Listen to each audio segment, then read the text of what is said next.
Baik, bismillahirrahmanirrahim. Assalamualaikum warahmatullahi wabarakatuh.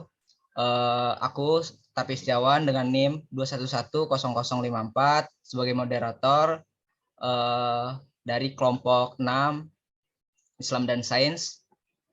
Selanjutnya anggotanya ada Abu Syihab dengan NIM 2110053, ada Muhammad Khaitami dengan NIM 211200052.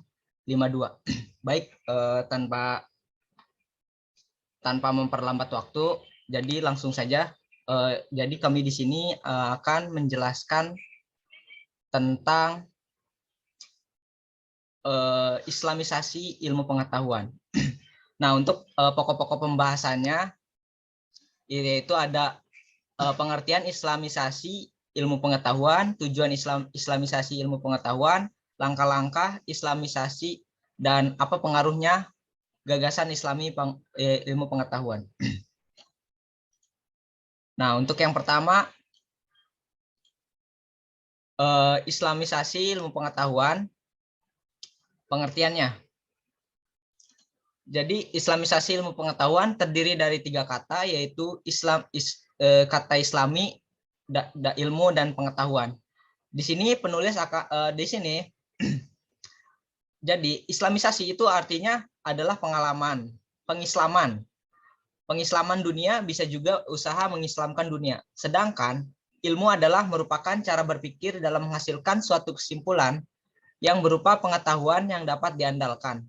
Ilmu merupakan produk dari proses berpikir menurut langkah-langkah tertentu dan secara umum dapat disebut sebagai berpikir ilmiah. Dan yang terakhir adalah pengetahuan. Dalam Kamus Besar Bahasa Indonesia atau KBBI, pengetahuan disamakan artinya dengan ilmu. Ilmu adalah pengetahuan, akan tetapi dari berbagai preferensi yang penulis baca, ilmu dan pengetahuan tidaklah sama persis, di mana ilmu lebih luas cakupannya karena pengetahuan belum pasti dikatakan ilmu, sedangkan pengetahuan sudah barang tentu dikatakan ilmu. Dari kesimpulan di atas, bisa dikatakan bahwasanya Islamisasi pengetahuan adalah berarti mengislamkan segala bentuk ilmu pengetahuan. Pengertian di atas merupakan pengertian kata per kata daripada Islamisasi ilmu pengetahuan. Sedangkan pengertian dari gabungan ketiga kata tersebut, sebagaimana menurut Al-Faruqi dalam bukunya, Budi Hartanto menyebut bahwa Islamisasi ilmu pengetahuan merupakan usaha untuk mengacukan kembali ilmu, yaitu mendefinisikan kembali, menyusun ulang kata, data, memikir kembali argumen dan rasionalisasi, menilai kembali tujuan dan melakukannya secara yang membolehkan disiplin itu memperkaya visi dan perjuangan Islam.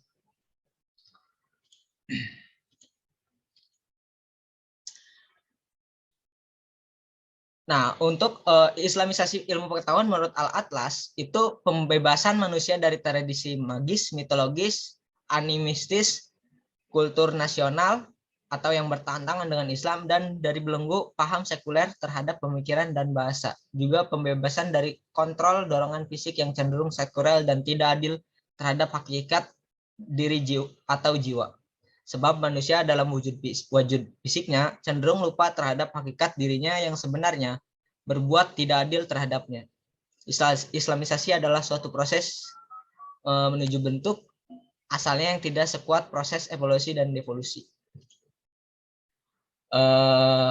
Dari pengertian Islamisasi pengetahuan di atas dapat disimpulkan bahwa Islamisasi dilakukan dalam upaya membangun kembali semangat umat Islam dalam mengembangkan ilmu pengetahuan melalui kebebasan penalaran intelektual dan kajian-kajian rasional, empirik, dan filosofis dengan tatap merujuk kepada kandungan Al-Quran dan Al-Sunnah Nabi.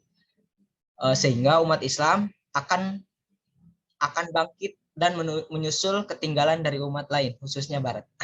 Oke, untuk selanjutnya akan disampaikan oleh Saudara Abu Syihab. Dipersilakan. Baik, terima kasih kepada Saudara Tarpi. On cam, Bu, on cam. Selanjutnya, gagasan Islamisasi ilmu pengetahuan. Al-Faruqi adalah orang yang pertama menggagas Islamisasi ilmu pengetahuan. Ketajaman intelektual dan semangat kritik ilmiahnya membawa ia sampai kepada kesimpulan bahwa ilmu-ilmu sosial model Barat menunjukkan kelemahan metodologi yang cukup mendasar, terutama bila diterapkan untuk memahami kenyataan hidup sosial umat Islam yang memiliki pandangan hidup sangat berbeda dari masyarakat Barat. Untuk mencapai tujuan, Al-Faruqi mendirikan Himpunan Ilmu Sosial Muslim pada tahun 1972 dan sekaligus menjadi presidennya yang pertama hingga 1918.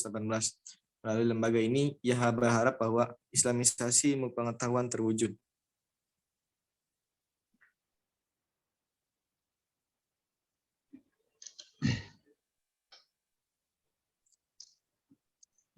Setelah menyampaikan ide Islamisasinya pada tahun 1981, Al-Faruqi langsung mendirikan sebuah lembaga penelitian khusus untuk mengembangkan gagasan-gagasannya tentang proyek Islamisasi, yaitu International Institute of Islamic Thought, merupakan lembaga internasional untuk pemikiran Islam yang penyelenggaranya adalah AMSS sendiri. Sedangkan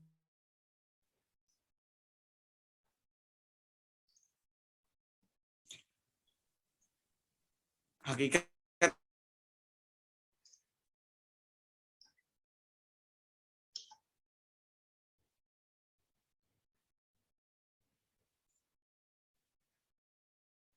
Halo?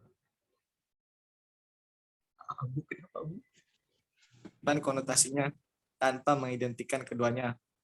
Yang ketiga, komplementasi antara Al-Quran dan sains saling mengisi dan memperkuat satu sama lainnya, tetapi tetap mempertahankan eksistensi masing-masing.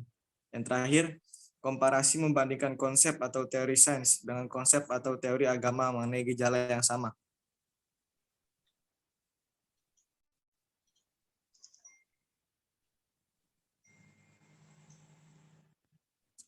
Yang kelima, induktifikasi, asumsi-asumsi dari teori ilmiah yang didukung dengan penemuan empiris. Dilanjutkan pemikirannya secara teoritis abstrak ke arah metafisik, kemudian dihubungkan dengan prinsip-prinsip Al-Quran. Yang keenam, verifikasi mengungkapkan hasil-hasil penelitian ilmiah yang menopang dan membenarkan kebenaran Al-Quran. Itulah yang disebut dengan hakikat Islamisasi ilmu pengetahuan, di mana dijelaskan bahwa Islamisasi ilmu pengetahuan itu tidak terlepas dari ilmu-ilmu yang berkembang di Barat, sehingga banyak ilmuwan kita yang mengatakan bahwa pekerjaan Islamisasi ilmu pengetahuan itu adalah pekerjaan orang bodoh. Artinya, mereka mengatakan bahwa Islamisasi ilmu pengetahuan itu menciplak karya orang lain dengan menyebutnya dengan karya dia sendiri. Akan tetapi, yang disebut Islamisasi ilmu pengetahuan itu bukan semata-mata mengambil karya mereka dengan tanpa adanya penyaringan. Karena ilmu yang diambil itu harus disesuaikan dulu dengan kaidah-kaidah ajaran Islam. Selanjutnya, tujuan Islamisasi ilmu pengetahuan.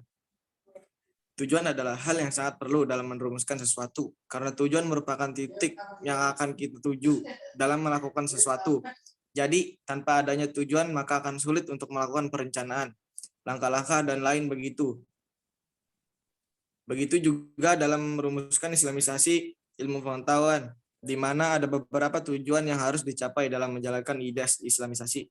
Ilmu pengetahuan ini dalam menjalankan proses Islamisasi, ilmu pengetahuan ini ada beberapa tujuan, yaitu yang pertama, menguasai disiplin ilmu modern, yang kedua, menguasai warisan Islam, yang ketiga, menetapkan relevansi khusus pada setiap bidang ilmu pengetahuan modern, yang keempat, mencari jalan untuk sintetis kreatif antara warisan dan ilmu pengetahuan modern.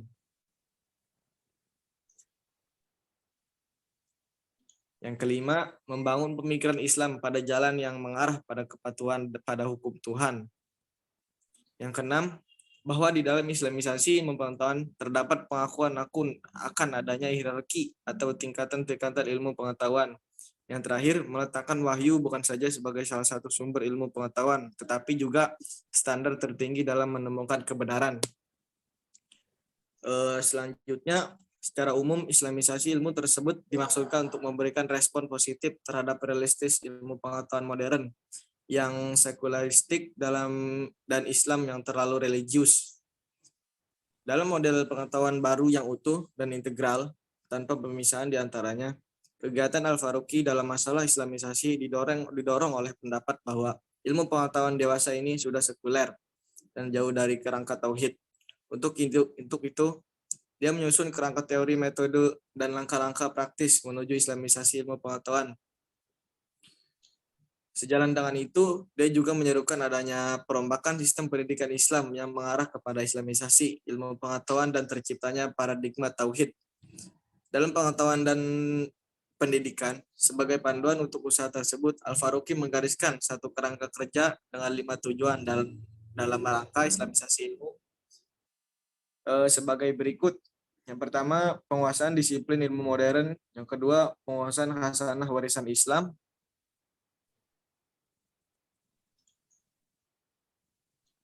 Yang ketiga, membangun relevansi Islam dengan masing-masing bidang ilmu modern dan khasanah warisan Islam secara kreatif. Yang keempat, memadukan nilai-nilai dari khasanah warisan Islam secara kreatif dengan ilmu-ilmu modern. Yang terakhir, pengarahan aliran pemikiran Islam ke jalan-jalan yang mencapai pemenuhan pola rencana Allah Subhanahu wa taala. Itulah tujuan-tujuan yang harus dicapai menurut Al-Faruqi, di mana tujuan itu sejalan dengan langkah-langkah yang ia berikan.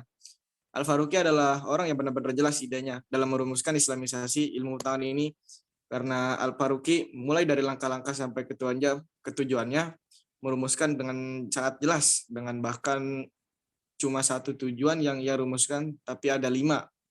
Begitu juga dengan langkah-langkah, ada 12 langkah Islamisasi ilmu pengetahuan yang dirumuskan oleh Al-Faruqi. Terima kasih, itu saja presentasi dari saya. Selanjutnya saya kembalikan ke moderator.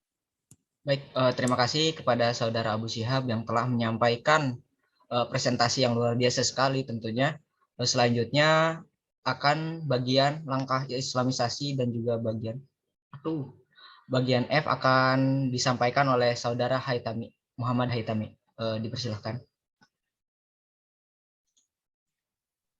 Oke, baik. Assalamualaikum warahmatullahi wabarakatuh. Terima kasih kepada moderator yang telah memberikan saya waktu untuk mempresentasikan tentang langkah-langkah Islamisasi. Baiklah, D. Langkah-langkah Islamisasi.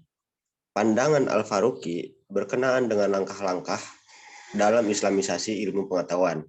Dia mengemukakan ide Islamisasi ilmunya berlandaskan pada esensi tauhid yang memiliki makna bahwa ilmu pengetahuan harus mempunyai kebenarannya. Al-Faruqi menggariskan beberapa prinsip dalam pandangan Islam sebagai kerangka pemikiran metodologi kebenaran kebenaran dan cara hidup Islam. Prinsip-prinsip tersebut ialah 1. Keesaan Allah, 2. Kesatuan alam semesta, 3. Kesatuan kebenaran dan kesatuan pengetahuan.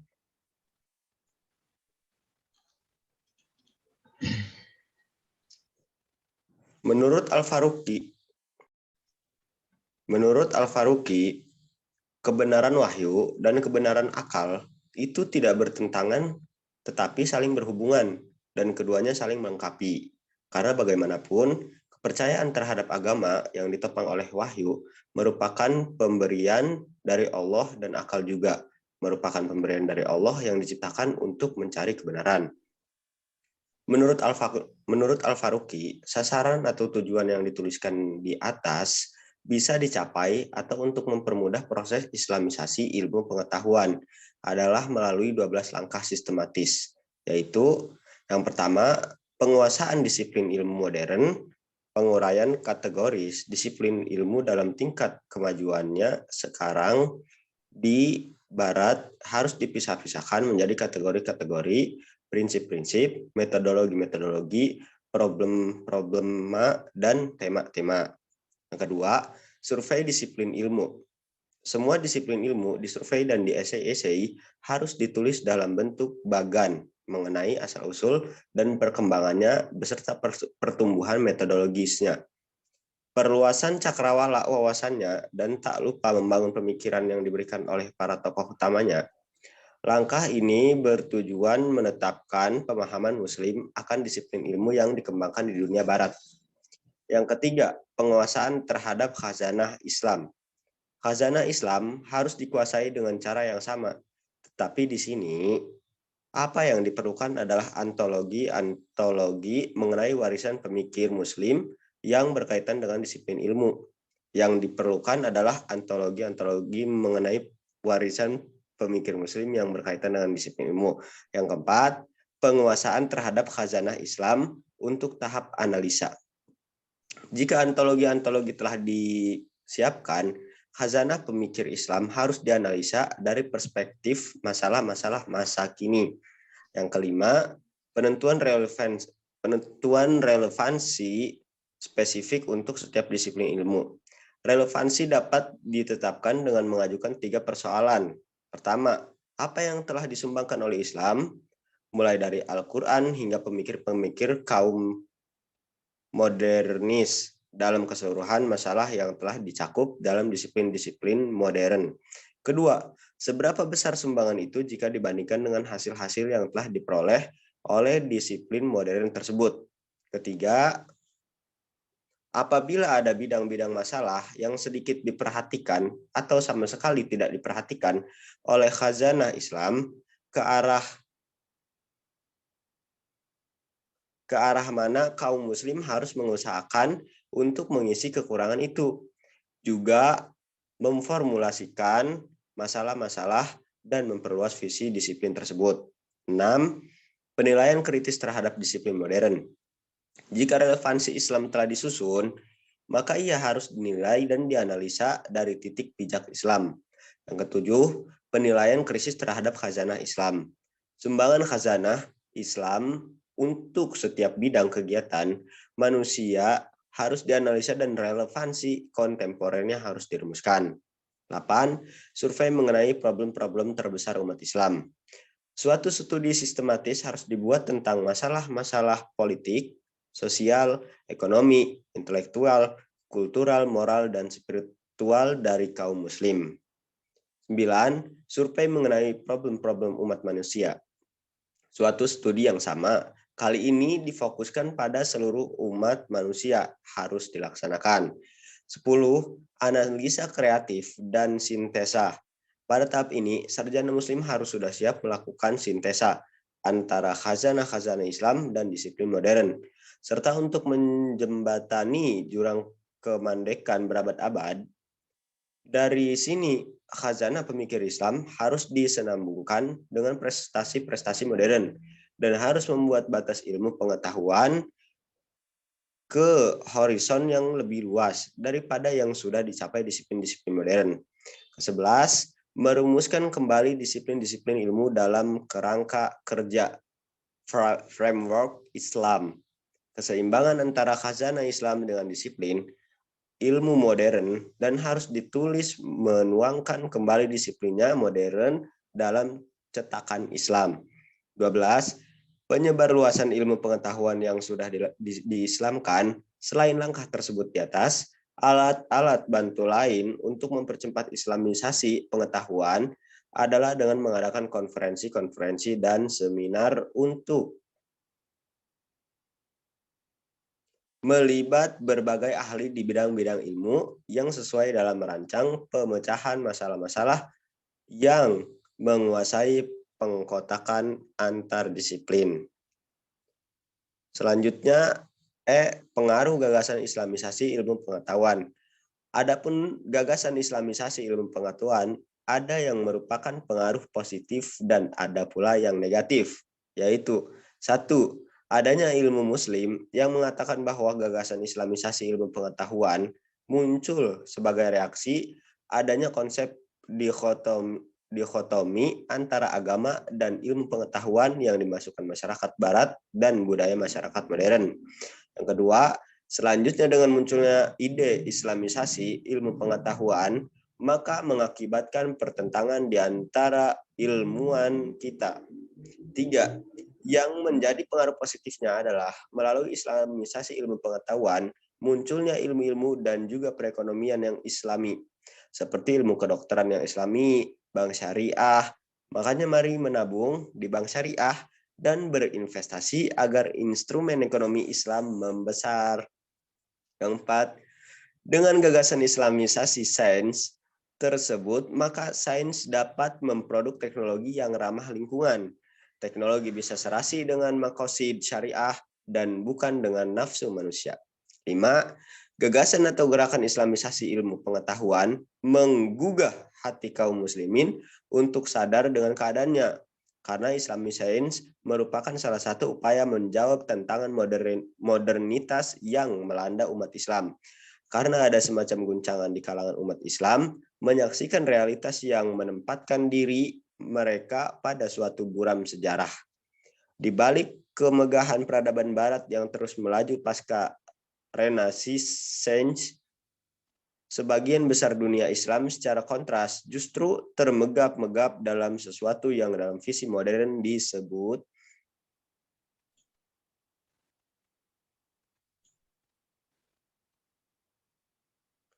disebut perangkap kemunduran dan keterbelakangan.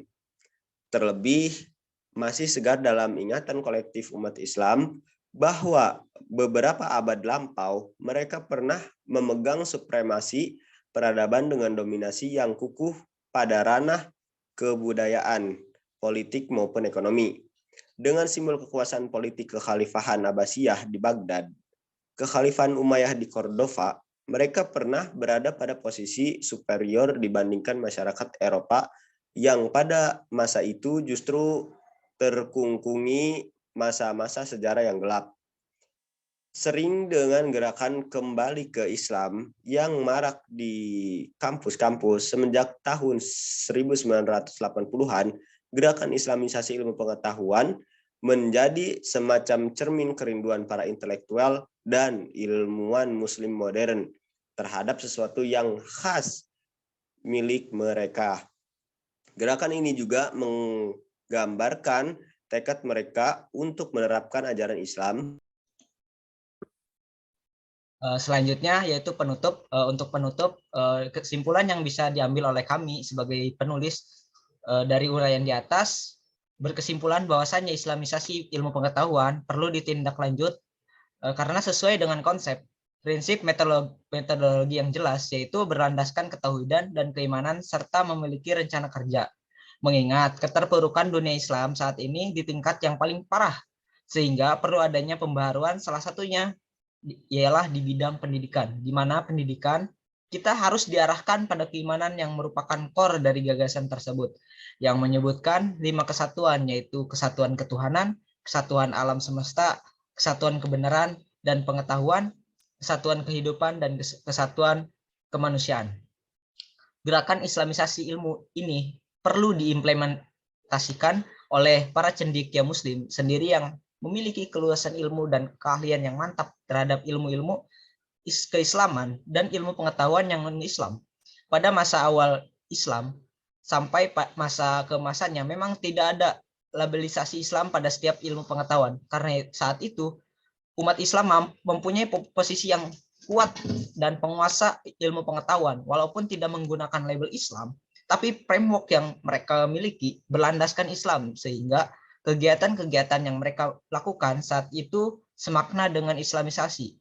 Ini berbeda dengan kondisi umat Islam saat ini. Islam berada pada posisi yang kalah, terhegemoni dan terdesak oleh keilmuan dan peradaban Barat, sehingga untuk membuatnya bebas dari hegemoni tersebut perlu dimunculkan ciri keislaman yang tegas dan jelas dalam bidang keilmuan. Oke, mungkin itu saja dari kelompok kita. Untuk lebih jelasnya ataupun ingin bertanya bisa bertanya pada kolom komentar ataupun via grup WhatsApp. Itu saja. Terima kasih. Wassalamualaikum warahmatullahi wabarakatuh.